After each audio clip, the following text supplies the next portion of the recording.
Here with Tom Darcy. Tom, could you just tell me why you're here and what's happening here? Well, I support any demonstration that identifies or highlights the constitutional violations against any person in this country. It is ironic today that the people are demonstrating, and yet the government has failed to extend them the economical, environmental or social evaluation to any proposal of change or impetus that has been extended to all industries across the country for the last decades, and yet they've seemed to ignore that basic right. But furthermore, I was here today to consult or to address with the Irish media why they have actually failed to respond to notifications that a criminal investigation was initiated against the AIB on the 14th of February. Now, this issue is quite serious in the fact that the AIB were operating without a banking licence.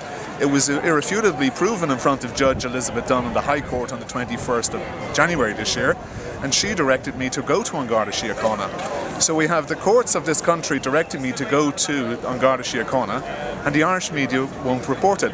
Now, I'm the first person in Irish history, in the Irish state and in the 27 European member states to bring this charge, and yet the Irish media don't consider it to be newsworthy. And I've asked them the question, why will they not report it? If you want my number, it is 086 661 0148, tdarcy47@gmail.com, or if you want to contact me, I live in 21 Mora Manor, Concealy. Okay, and Tom, you went to one of the reporters from RTE only a few minutes ago, I believe. I did indeed, and he walked away from me. Why do you think he did that? The Irish media do not want this reported because it will shine the light on the criminality of how the banks operated, contrary to the legislation of this country.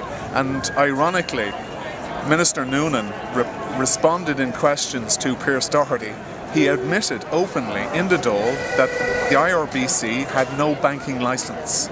Okay. That is a report and an acceptance of criminality. And no member of the Dáil has brought up why the IBRC have been not charged for the criminal behaviour and actions. And any person that questions what I'm saying, all they have to do is download a copy of the banking licence from the central bank. It's a 21-page document, and it quite categorically and irrefutably proves that they had to hold loan-to-value ratios as securities were in the central bank, which they didn't, because if they did, they would have having bailout money themselves. Secondly, they were supposed to by law notify the central bank of any material changes in their daily operations. For the last 6 years, they failed to do that prior to the bubble collapse. That is a criminal action, and all I'm seeking is the laws of this country to be implemented by An Garda Síochána.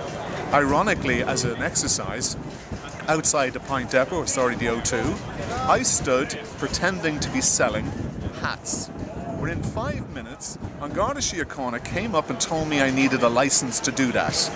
They confiscated my hats, and the sergeant in question from Store Street was Maria Nolan, and she warned me that she would charge me for operating without a banking licence.